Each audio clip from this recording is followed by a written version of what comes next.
Are we on a movable track? Is there anything that we can do at this point in time to change this future for us?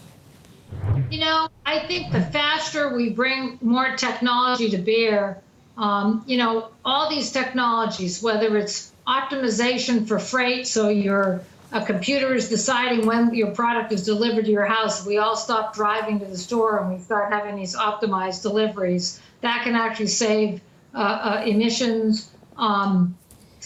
If we start to go electric in the vehicle world, start to have ride sharing, and by ride sharing, I don't mean one person's in a car with a guy driving you, but more like a self-driving vehicle that's going to have multiple people, multiple riders. We have to move away from the personal automobile.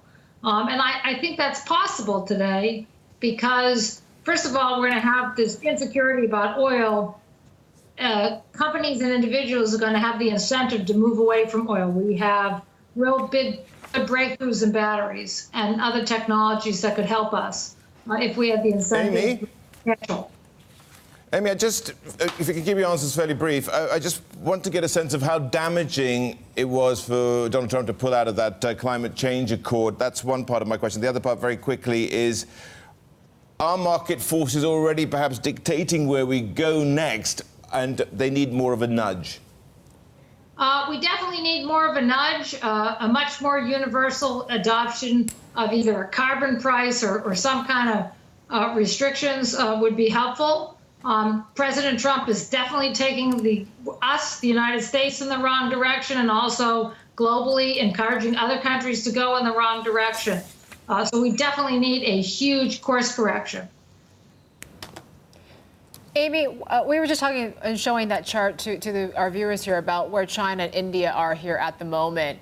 Where does Asia stand right now in this whole progress here on being a climate neutral global economy? How far behind is the region still?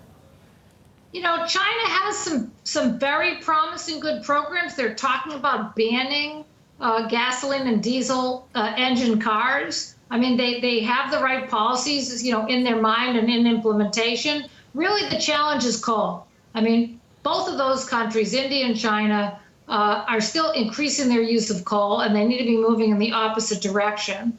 And also, the oil industry is moving in the wrong direction. They need to be capturing their methane leakage, which would make a shift to natural gas, which is easier and maybe faster to do.